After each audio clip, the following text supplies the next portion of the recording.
أعوذ بالله من الشيطان الرجيم.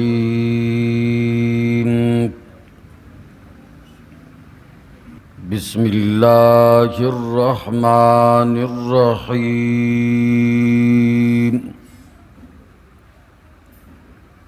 هو الذي خلق لكم ما في الأرض جميعا ثم استوى إلى السماء فسواهن 7 سماوات وهو بكل شيء عليم. سورة البقرة اول سپارہ آیت نمبر 29. رب العالمین فرمائل اے خلقو تاسو ما سره ولی شرکا جوړوي ولی کفر کوي. حال دا ده چې تاسو نیست وي ما تاسو ته وجود درکړو،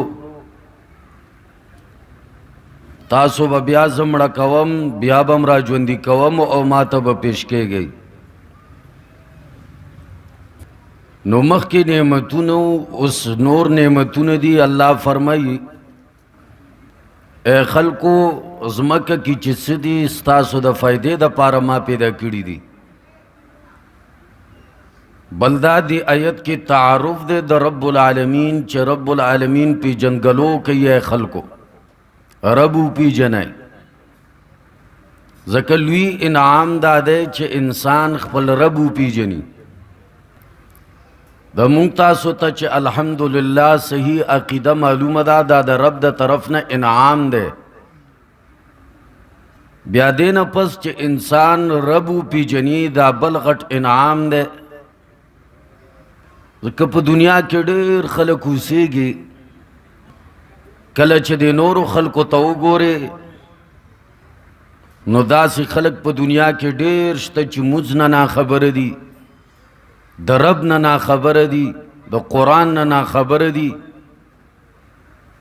نو بیا دې ته پته ولګي چې واقعي زه لږ ډېر رب پیژنم او دا د رب د طرف نه ډېر لوی احسان دی. نو په دې کې تعارف کوي رب العالمین د خپل ذات. بلدا نعمتونه ذکر کوي چې دا هر څه ما تاسو د فایدې دپاره پیدا کړي دي. رب العالمین فرمائی هو الذی اللہ غزات دے هو هم معرفدا الذی هم معرفدا دو معرف جمع شوی دے کے ماندا خصوصیت دا خاص دے غزات خلق لکم ما فی الارض جمیعا چه پیدا کری دی تاسو دا فیدے دا پارا آغا سر چه پزمکا کی دی جمیعاً ٹول. رب العالمین آغا ذات دے چستاسو دا فیدے دا پارا ہر شے پیدا کرے دے. اللہ فرمائی خلق لکم ستاسو د فائدې د پاره ما پیدا کړي. دنیا کې ډېر مخلوقات دي، پاغه کې بعضې فائدہ مندوم دي او بعضې د شر نه ډک دي، نقصان دي. او رب العالمین فرمائی چې سم ما پیدا کړي دي ستاسو د فایدې دپاره. سوال ذهن ته راځي چې په دې کې خو نقصان دی شی هم دی، مار دی، لړم دی، نور داسې ډېر نقصان دی شیزونه شته. او رب العالمین فرمایي چې ما دا ټول هر شی ستاسو د فایدې دپاره پیدا کړی. مار کې څه فایده ده، لړم کې څه فایده ده؟ جواب علماء کرام دا کئی، مفسرین کرام دا کئی چې هغې کې هم فایده شته، خو ما ورته فایده دې ته وایو چې صرف یې خولې ته واچې، ویې خورې، ویې څکې، جامې واغوندې، نو ما ورته وایو چې بس راشه فایده ده ورکې، چې خوراک د پاره هم نه، اسکاک د پاره هم نه، د لباس د پاره هم نه. مونږ دا ګمان کوو چې بس دا به زما د فایدې د پاره نه وي. فایده صرف دې ته نه وي چې سړی وخوري، وڅکي او جامې واغوندي، بلکې دې کې ډېر فواید دي. دا ډاکټران، دا حکیمان په دوایانو کې هم استعمالوي، فایده شته. بل دا چې دا زهریله کم موادی دی ګرمۍ کې دوی بهر روزي او ډېر زیات شي، دا ټول ګنده مواد دوی اخلي، تا ته صفا هوا راځي. دې هوا کې چې کم جراثیم وي، کم مردارۍ وي، دا ټول دوی جذب کوي د ساینس یو تحقیق مطابق.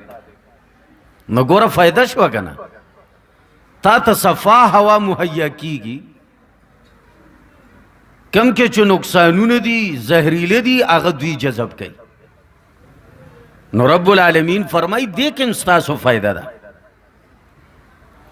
بل فایده ورکې دا ده، که دا مار و لړم دا شیزونه نه وو، ما ورته ته چې ډېر وویلی شول چې یاره جي عذاب قبر کې به تکالیف وي، مونږ به ویلې چې دا به څرنګې تکلیف وي.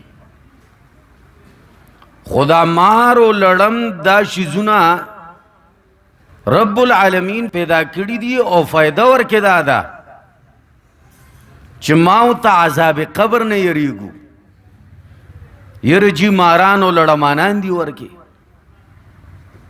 نو ګوره فایده یې راکه او کرای نه که. دغه رنګې د رب عذابونه مونږ ته مخې ته شي چې دا څومره زهریله شیزونه دي چې انسان کله د رب نافرمانی په دې به چی. نو ګوره فایده ورکې شته. رب فرمایي هو الذي، الله هغه ذات دی، خلق لکم چې پیدا کړي دي ستاسو د فایدې د پاره خلقو، ما فی الارض جميعا، هغه څه چې په ځمکه کې دي، جمیعا ټولو. دینا بعضې یوه ډله ده دهریو کې اباحیه ورته وایي، مطلب دا دی د هغوی ذهن دا دی چې زر زن زمین دا مشترک دي. روره دا خبرې نشته دا خپله ښځه ده، دا پردۍ ښځه ده. لکه څرنګې چې بهر ممالکو کې دا خبرې ډېرې وي. نو هغوی وایي چې قرآن ستاسو رب ویلي دي چې خلق لکم ما فی الارض جمیعا، پیدا کړي دي ما تاسو د فایدې دپاره څه چې په دنیا کې دي ټول. وروره د هر شی مشترک دی، پردی مال خپل مال دا نشته. خورس که او مزې کوه په دنیا کې، خپل او پردی او دې شي ته به ګوتې وړې، دې شي ته به نه وړې، دا ښځه ستا ده، دا پردی ده، دا ستا مال دی، دا پردی مال دی. دې خبرو کې وایي ضرورت نشته. قرآن ویلي چې څه دي دا هر څه ستاسو د فایدې دپاره دي. مفسرین کرام فرمایي مجموعی طور سره ټول انسانانو دپاره، مجموعی طور سره ټول هر شیزونه رب پیدا کړي دي، د هر چا خپل خپل دي. دیو جن علماء کرام یو قاعده بیانوي، فقهی قاعده ده چې اشیاء درې قسمه دي. اشیاء شیزونه درې قسمه دي. یو عبادات دي، د رب بندگی او دین، او دین کې یو عمل کول عبادات. دویم په دنیا کې خوراکونه دي، خرید و فروغ دی، لباسونه دي. نو دا دویم شیز دی. دریم شیز زنانه دي. نو دا درې شیزونه په دنیا کې دي، بندگی، عبادت. خوراک سکاک لباسونه دویم. دریم زنانا عباداتو کې اصل توقف دے. مطلب دا دے عبادت با تراغ پوری تو دین سمجھ کر نہ کہ ترسو پوری پہ دلیل دا محمد رسول اللہ صلی اللہ علیہ وسلم نے موجود نوی. تراغ پوری بس سٹینڈ آپے نیک با ولاڑی ہیس عمل بنکے ترسو پوری چتا تا دلیل دا شریعت نہ موجود نوی تراغ پوری با یو عبادت نہ کے. ہر عبادت چکے ہر عبادت یا ہر کار چکے دین سمجھ کر چی دا دین دے نو پا غیب دلیل روڑے اور دلیل دے تنوی چی زمانی آب ادا کار کولو زمانی کب ادا کار کولو زمون پلارانو بدا کار کولو دا دین نہ دے. دین قرآن دے اور دین دا محمد رسول اللہ صلی اللہ علیہ وسلم احادیث دی. نو تراغی پوری بمون دین کی یو عمل نہ کو ترسو پوری شریعت نہ یو دلیل موجود نوی. دا عباداتو کی دا قائدہ دا. دویم شے خوراک سکاک خرید و فروخ لباسونا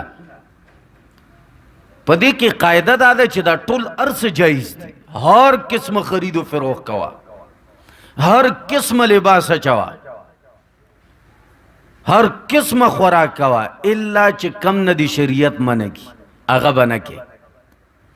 ہر لباس چوا خود چی شریعت در توئی چی دا لباس وانے چھے زکا یہودیانو سر مشابہت دے فلانی لباس نے شریعت منع کرے بس اغینا منشا صفا قائدہ.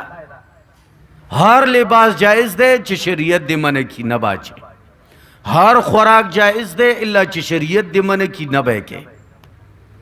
ہر خرید و فروغ جائز دے مگر شریعت چی در توی دا خرید و فروغ بنے کے انا جائز دے.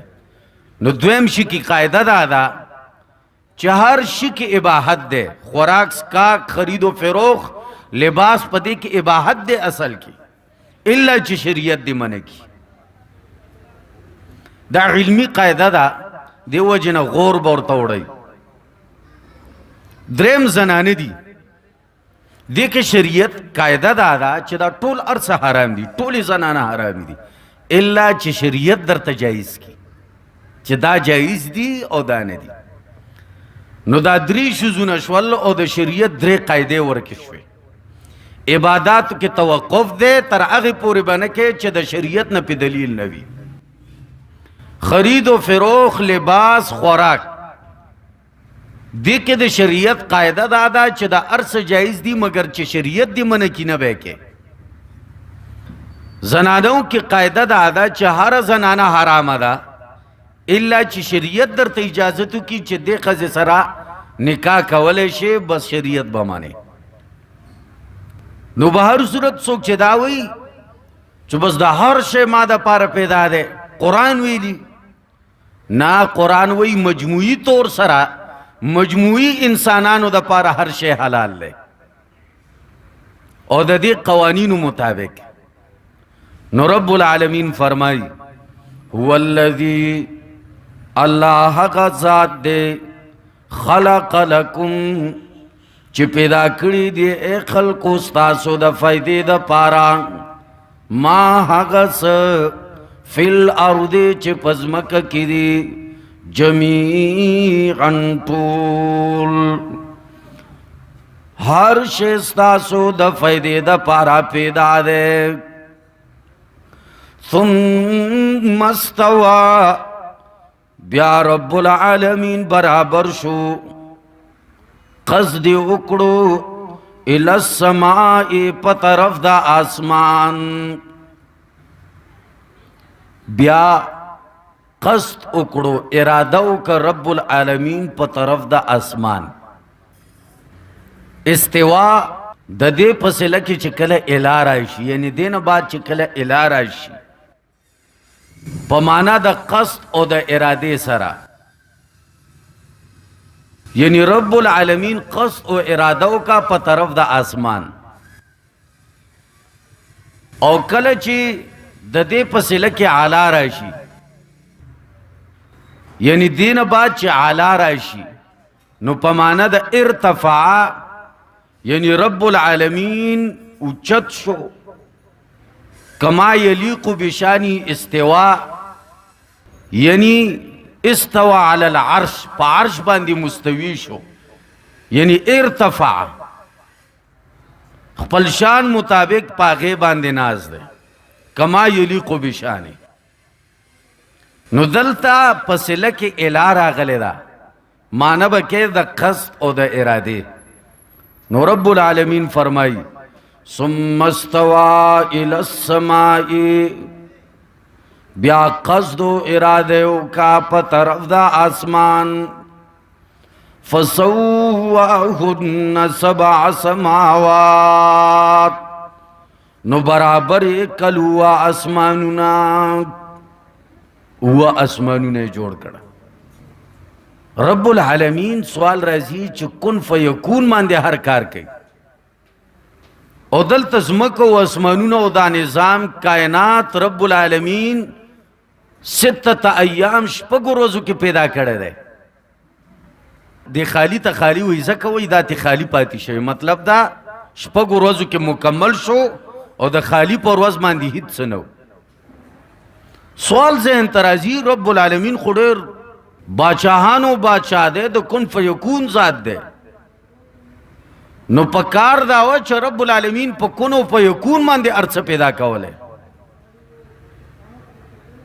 نو دا ولې دومره شپږ ورځې پې تېرېدې جواب د دې دا دی او په دې کې حکمت دا دی ټول علما فرمایي چې رب العالمین دا اشاره کوي دې خبرې طرف ته چې زه د کن و فیکون ذات یم چې زه یو عمل سلو سلو رفته رفته داسې تاسو هم جلدي مه کوئ العجلة من الشیطان جلدی د شیطان د طرف نه ده نو په دې کې هر کار کې تاسو جلدی مه کوئ دا اشاره ده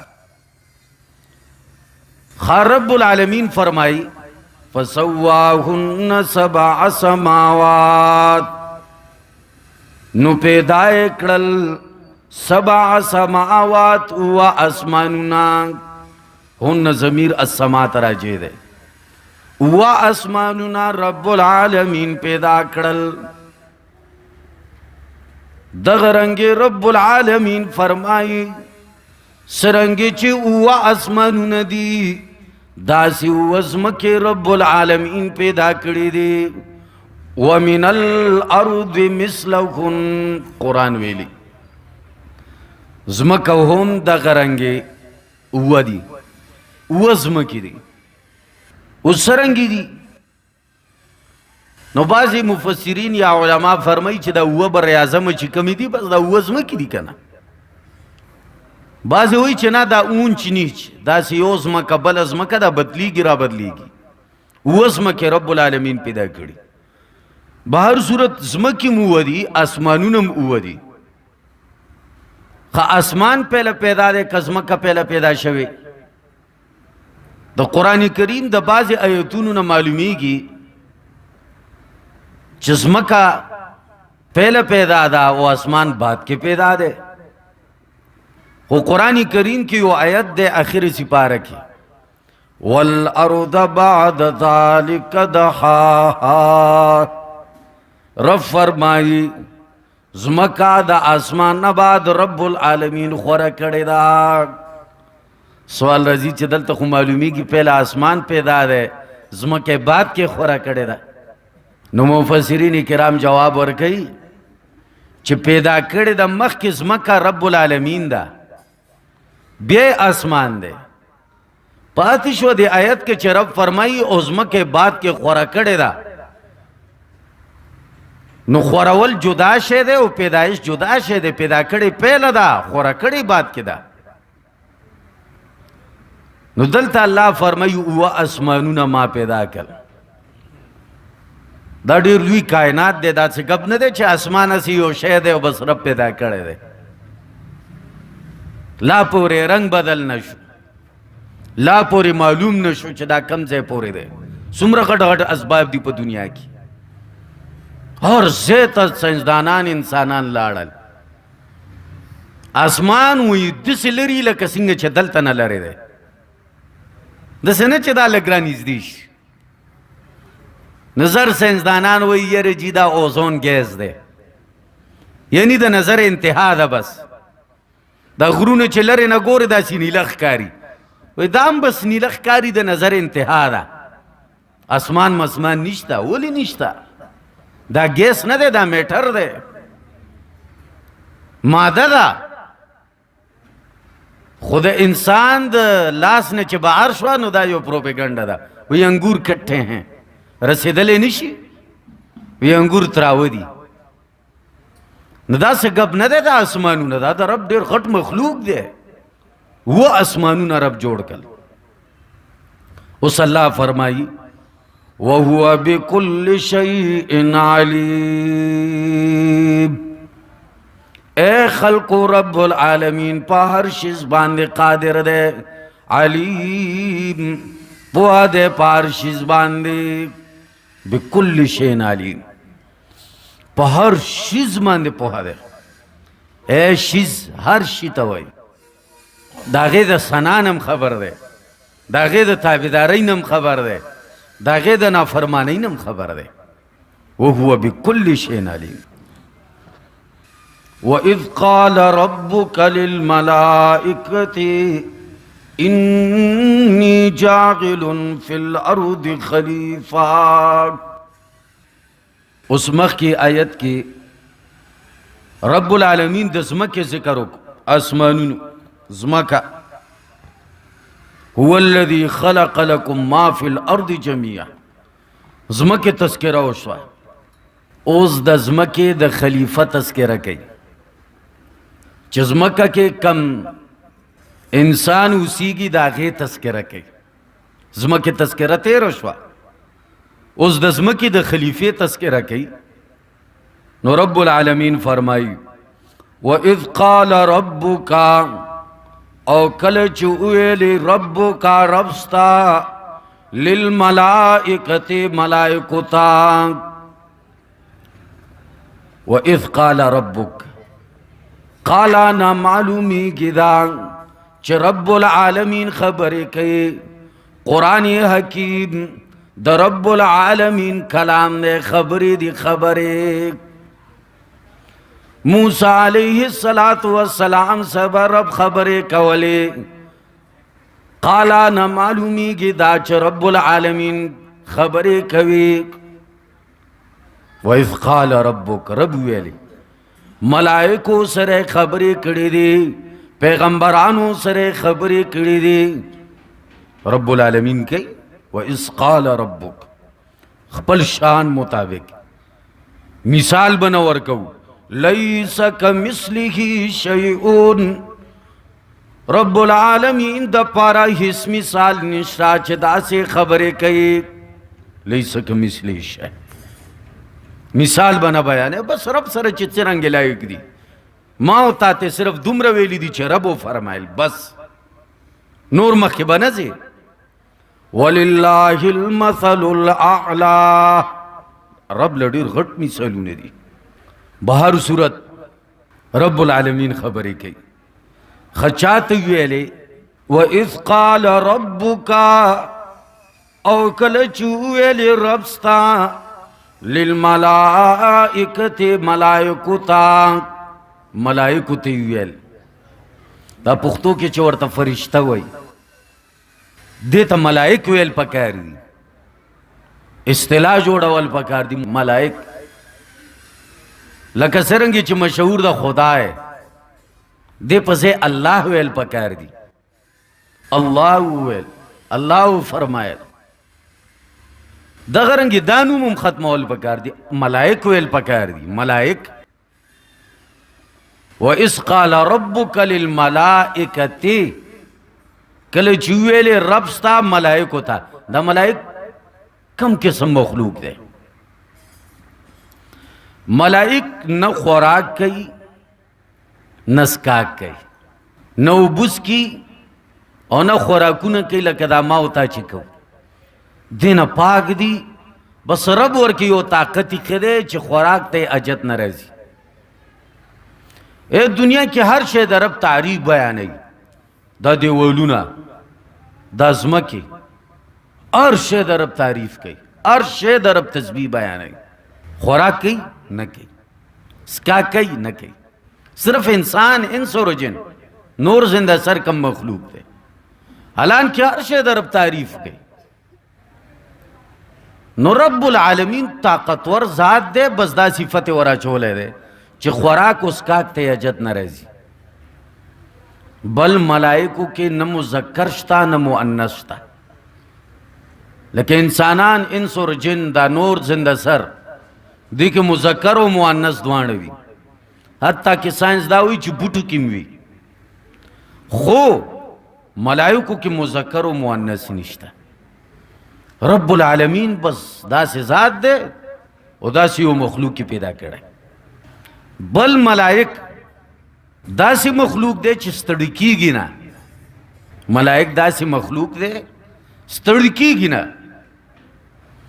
ما ہوتا چې 10 گھنٹے کارو کو مثال کے طور پر بیا ستړي شو، ملائک نه ستړي کیږي. رب العالمین چې کم پر رکوع کې پیدا کړي پر رکوع کې پراته دي، کم چې په قیام کې پیدا کړي دي اوس پورې په قیام کې ولاړ دي. د رب فل تابعداري، کلم نافرمانی نه، ستړي کیږي نه. بل دا څومره ملائک دي په دنیا کې. وی موسیٰ علیہ السلام یو ځل رب نه تپوسو کہ اے ربا تا سره بر اسمانونو کې څوک دي؟ وی ملائک. موسیٰ علیہ السلام فرمایل ربا د دې مقدار څومره دی، یعنی دا څومره دي؟ وی رب العالمین ورته فرمایل 12 سبتا، یعنی 12 خاندانه، او یو خاندان عدد التراب د خاورو د ذرو مطابق. دنیا څومره مخکې لاړه، لا پورې د خاورې ذراتو نشمارل. دا څه ګپ خو نه دی. مثال صرف د دې مارکیټ چې څانه ذرات دي، تر قیامت پورې به ډېره ټکنالوجي راشي، خدا به ونه شماري. ځکه خاورې ذرات دلته به څومره ذرات دي، زویم د یو خخت ذرات هم نشي شمارلی. داسې ګپ خو نه دی. نو ته سوچ وکړه چې د دې ټول کائنات ذرات را جمع کړي، دومره ملائک صرف، او بیا 12 ځلې داسې کې، د څومره لوی مخلوق. دې وجې نه د رب العالمین ډېر مخلوق دی په کائنات کې، خو د ملائکو عمره مخلوق نشته. او دا ټول چې راجمع کې د ملائکو عمره نه جوړیږي. یو حدیث کې راځي رسول الله صلی الله علیه وسلم فرمایي بیت المعمور نه دوی طواف کې. بیت المعمور دا خانه کعبه چې دا دین بالکل برا په وم اسمان باندې یو کور دی بیت المعمور. چوي بره د طرف نه د بیت المعمور نه یو کاڼی را لړه کې بالفرض وی ډایرکټ به په خانه کعبه را گزاریږي. بالکل د دې په سر باندې ده په وم اسمان کې. او دینه ملائک طواف کوي لکه دا طواف چې خلک د خانه کعبه نه کوي. او په یو وخت کې 90,000 ملائک طواف کوي، 70,000 ملائک. وای چې کله یو ځل طواف وکړي نو تر قیامت پورې بیا نمبر نه راځي. نو ته سوچ کوه د رب العالمین څومره لوی مخلوق دی. دومره مخلوق دی ځکه رب ته همدغه خبره کړې ده. رب چې ته انسان پیدا کړې، موږ ستا تسبیح وایو که نه، موږ لږ مخلوق یو. دوی به ستا نافرماني هم کوي، موږ ستا نافرماني نه کوو. ځکه یې دا سوال کړی دی، ځکه ډېر زیات غټ مخلوق دی. الله فرمایي ما ملائکو ته وویل وَإِذْ قَالَ رَبُّكَ لِلْمَلَائِكَةِ کلا چویلی ربک ربستا اے پیغمبرا ستا رب ویلی، ستا رب ویلی ربک. اے دا ډیر زور تاریخ دی. دا به کم وقت و چې رب آدم علیه السلام پیدا کولو دا به څومره زوړ تاریخ معلومیږي دا د رب کلام دی وحی ده هغه پخوانی تاریخ اوس صفا بیانېږي دا بالکل تبه زموږ مخې ته دا خبرې پرتې دي ولې دا وحی ده او رب العالمین پیغمبر ته کړې ده ورنه پیغمبر ته د دې تاریخ څه پته وه او یو انسان دی رب ورته وحی په ذریعه باندې دا هر څه تفصیلات ښودلي وَإِذْ قَالَ رَبُّكَ او کله چې ویلې رب ستا للملائکة ملائکو تا انی یقیناً ز جاغل پیدا کون کے امان فی الارض پزمک کے خلیفتن یو نائب یا یو خلیفہ یا یو انسان ځکه د خلیفې ډېر معنی کیږي حاکم تم وای دغه رنګې خلیفہ نائب تم وای جانشین تا بهر صورت د خلیفې دو اصطلاحي معنی دي یو خلیفہ دی ته وای چې آغا یو قسم پزمکه باندې د رب العالمین قوانین دا نافذ کوي او حکومت ور سره لکه ابوبکر رضی الله عنه یو خلیفہ عمر فاروق رضی الله عنه یو خلیفہ نیو خلیفہ په اصطلاح کې هم دغه رنګ انسان ته وای چې رب ول حکومت ور کړی لاندې رعایا وي دا بادشاہ وي او د رب قوانین نافذ کوي دویم خلیفہ په اصطلاح کې دی تم وای چې هر څوک په خپل کور کې یو قسم خلیفہ دی خپل وس مطابق مولا سره په امامت کې یو قسم خلیفہ دی مشر دی خپل درجه کې مشر دی په هر څه خپل درجه وي دام یو درجه ده کور کې انسان د کور مشر وي دام یو درجه ده یو رور لاندې په کشرانو باندې مشر وي دام یو درجه ده نو دې تم خلیفہ ویل کیږي ابن کثیر د خلیفہ معنی کوي چې خلیفہ ویل کیږي قوما یخلف بعضهم بعضا وقرنا بعد قرن خلیفہ ویل کیږي هر هغه تن ته یا هغه انسانانو ته چې هغې نه پس نور انسانانو مرضی ده یو قسم نایبي دې ته وایي خلیفہ وایي بهر صورت دلته رب العالمین فرمایي چې زه یو خلیفہ پیدا کوم نو ملائکو ورته څه ویلي یعنی یو انسان پیدا کوم یا پزمکه کې یو تن پیدا کوم چې هغه به خلیفہ وي هغه به مري ورپسې به نایب راځي بیا به هغه نایب وي بیا به ورپسې بل راځي لکه زمونږ مشران مخکې موجودو نن نشته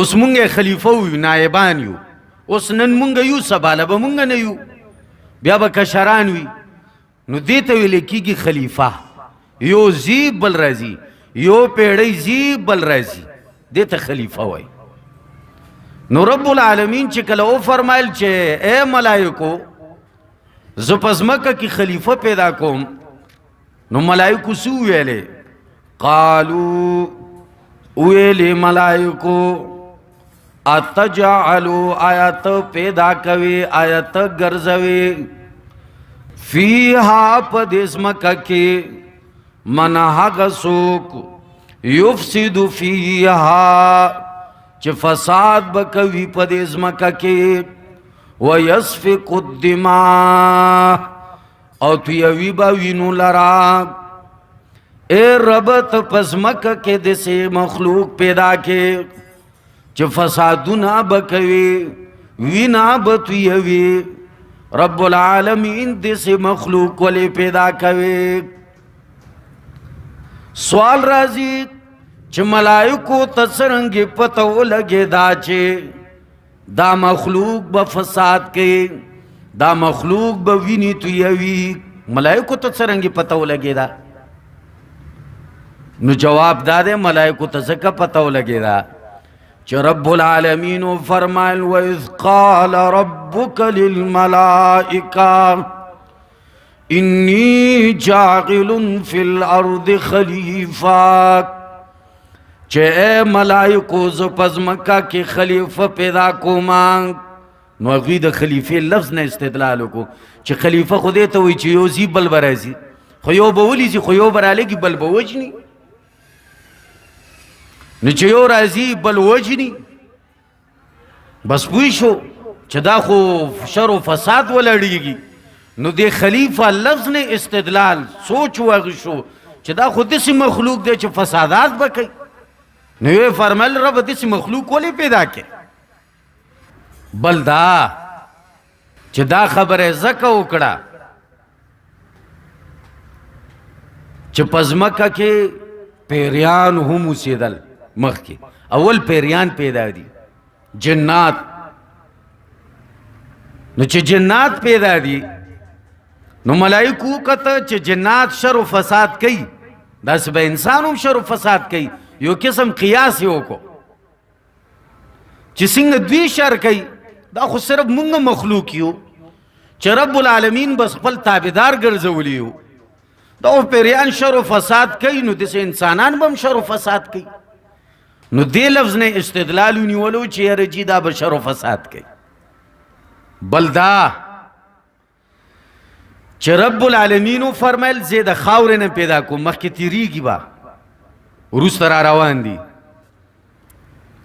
چې زه د خاورې نه یو انسان پیدا کوم. انی خالق بشرا من طین، زه یو انسان پیدا کوم د خاورې نه. نو چې دوی خاور او لفظ واغشته، نو سوچ وکړو خاورې کې خو مختلف قسمونه وي، خو بد ورکی وي، تور هر قسم رنگ ورکی وي، هر څه خصوصیت ورکی، نقصان والا خاوره وي، فایده مندم خاوره وي. نو دوی ویل چې د خاورې نه پیدا کوي، خاورې کې مختلف خصلتونه وي، انسان کې به مختلف خصلتونه وي. نو د خاورې نه استدلال وکړو چې دا به فسادات کوي. بهر صورت الله فرمایي چې زه انسان پیدا کوم. ملائکو ویل اتجل فیها من یفسد فیها ویسفک الدماء، چې فسادات به کوي، وینه به تویوي. دا وینه تویول دومره بد کار دی چې هغوی نورې خبرې سیډ ته کېښودې او د وینې خبره را مخکې کا چې ویسفک الدماء، وینه تویوي. یو انسان څومره په محنت باندې غټ شي، څومره محنتونو باندې یو انسان غټ شي او بل را لګي دا وجني، ځکه دې دپاره همیشه جهنم رب لیږلی دی. یو حدیث کې راځي چې دا ټول کائنات مړ شي، دا ټول کائنات روان شي، خو چې د انسان وینه توی شي، رب ته د انسان وینه د ټول کائنات نه محترمه ده.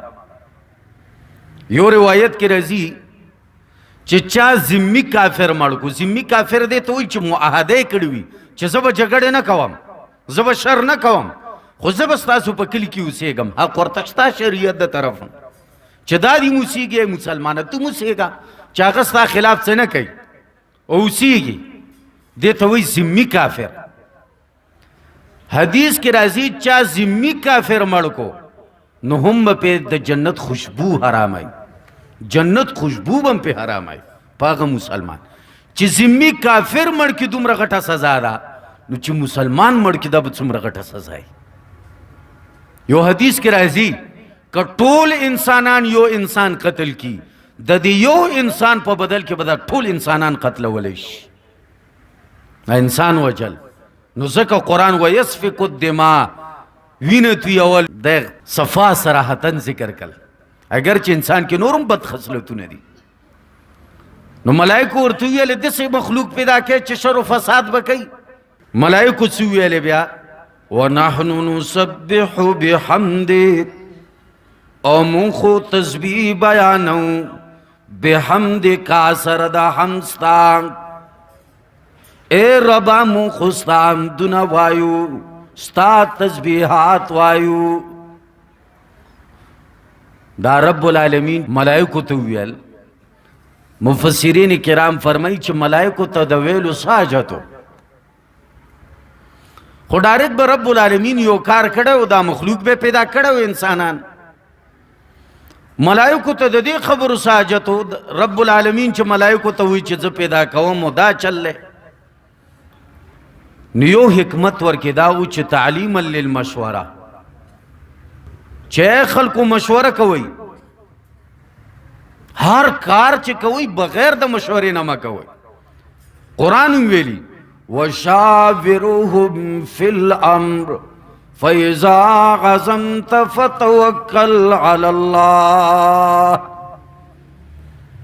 رب العالمین فرمائی اے خلقو تاسو مشوره کوئے کلا چې د مشورې نه بعد یو خبره منځته راشي ټول پې متفق شئ فإذا عزمت فتوکل علی اللہ بیا په الله توکل وکئ مشوره به وکړي یو خبره به منځته راولئ ادې راوسته بیا به په هغه خبره باندې توکل وکړي چې بس په الله هم توکل دی راځه دغه کار کوو مشوره به کوي قرآن کې امر دی وشاورهم مشوره دې ته نه وایي چې بس خپله کوي او د بل چا نه اورئ نه د ټولو په درمیان کې چې کومه خبره طی شي دې ته وایي مشوره نو تعلیما للمشوره ما او تا ته تعلیم راکوي چې هر کار کوئ مشوره کوئ الله فرمایي زه هغه ذات یم چې ما ته د هېڅ حاجت نشته زه هر څه نه خبرداره یم دې باوجود زه ملایکو ته خبر وړاندې کوم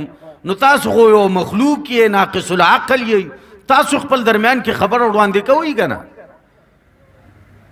تعلیما للمشوره دویم حکمت ورکې دا دی چې شرافت د آدم علیه السلام ښکاره کوي چې خلکو آدم علیه السلام طرف ډېر لوی مقام ورکړی دی ډېره لویه مرتبه یې ورکړې ده ډېر د شرافت والا انسان دی نو شرافت د آدم علیه السلام ښکاره کوي بل علماوی حکمت ورکې دا دی چې رب العالمین دا خبره ظاهروي چې ملائک په غیب باندې نه پوهیږي ځکه د دې کیسو نه خبر ځکه ورسره رب العالمین دا خبرې کوي بل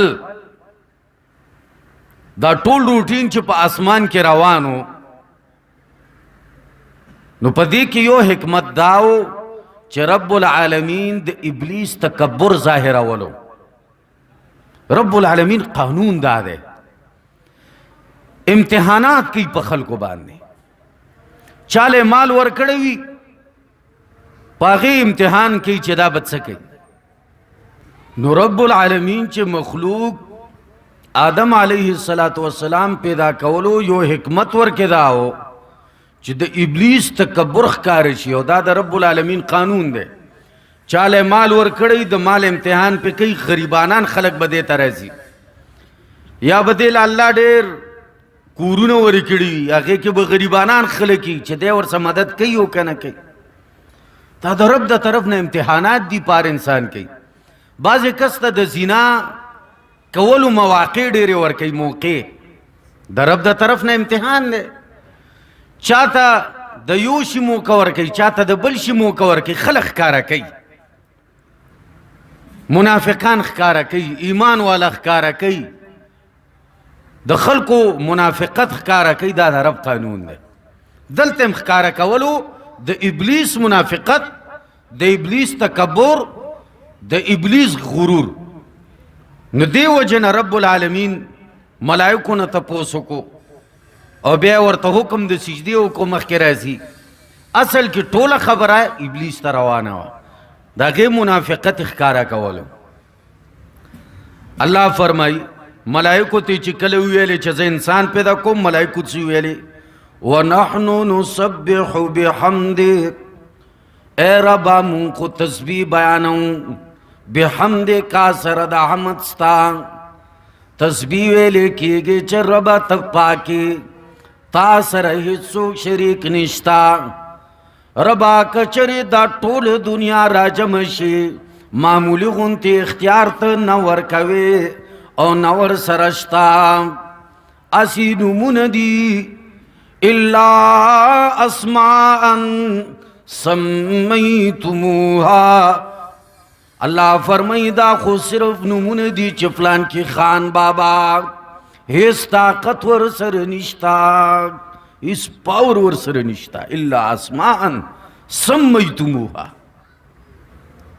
نو تسبیح ویلے کیږي چې انسان بداوی رب تا سره څوک شریک نشته. توحید دیتا وی چې انسان بدا چغې وخی چې رب تا سره هیڅ څوک شریک نشته. خلق دی وایي خو رب تا سره څوک شریک دیتا تسبیح وی. سبحان الله، پاک دے اللہ. دا پاک سے مطلب یو عالم فرمائی گورا دا جامعیم پاکی دی،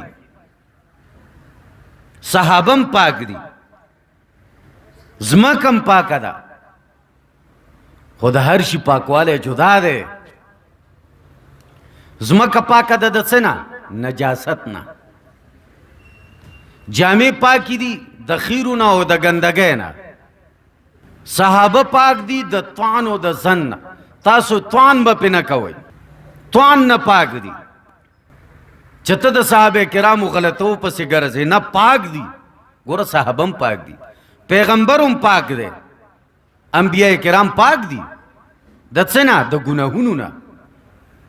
اللہم پاک دے دا چیشی نا دا شرکاو نا. دا ہر شی پاکوالے جدا دے.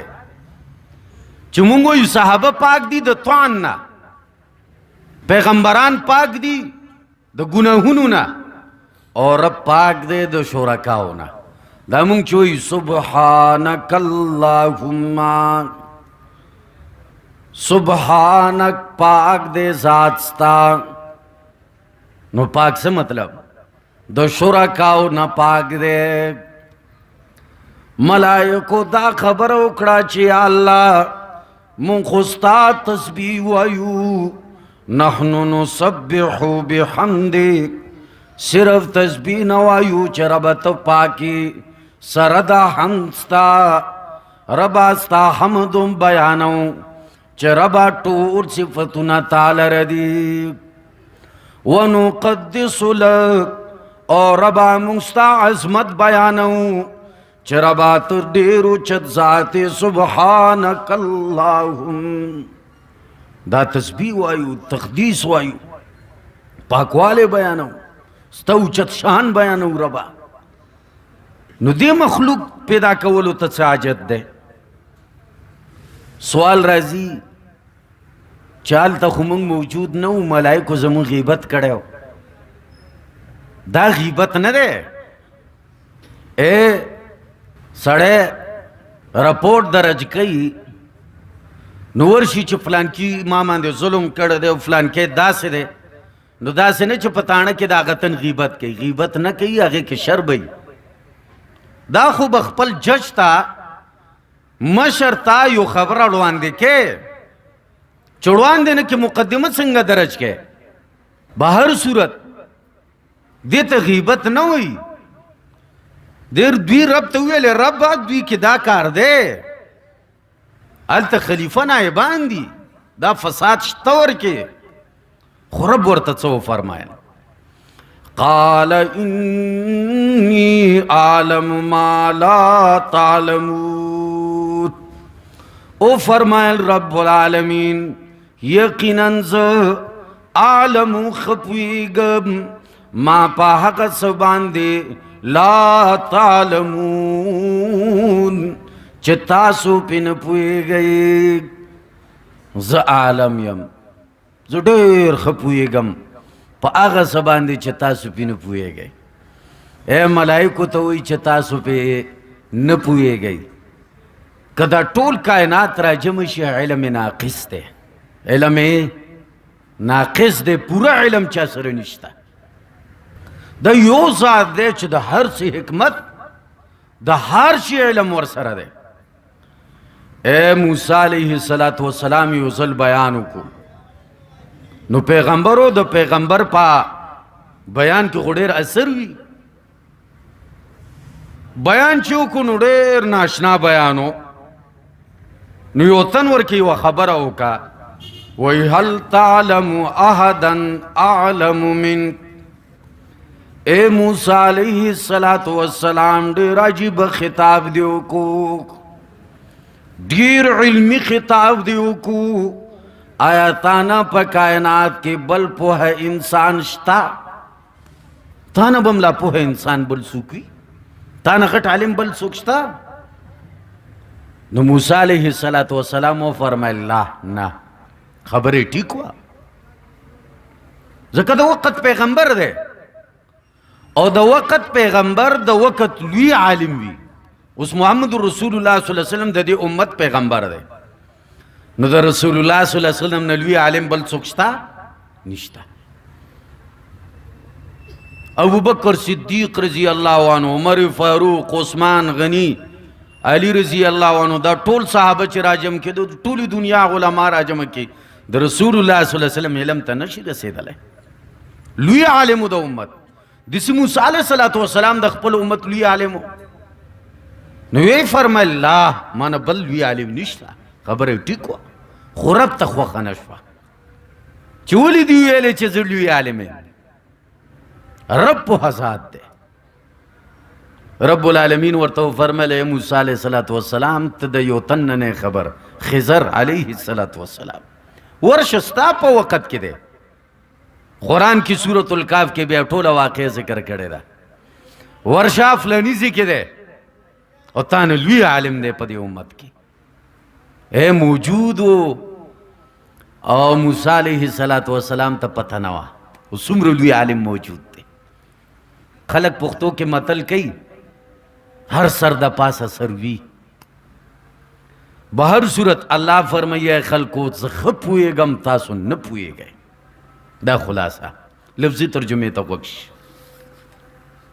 هو الذی اللہ غزات دے خلق لکم چی پیدا کری دی ستاسو دا فیدی دا پارا ما حقس فی الارض چی پزمک کی دی جمیعاً طول ثم استوا بے قصد و ارادہ اکڑا الى السماء پطرف دا آسمان فسواہن 7 سماوات نو برابر اکلو آسماننا وہو بکل شیئن علیم وآغا اللہ پا ہر شی باندی پوہ دے وَإِذْ قَالَ رَبُّكَ وَكَلَچُوِلِ رَبْسْتَا لِلْمَلَائِكَةِ مَلَائِكُتَا اِنِّي یقیناً جاغل پیدا کون کے اما فی الارض پزمک کے خلیفت نائب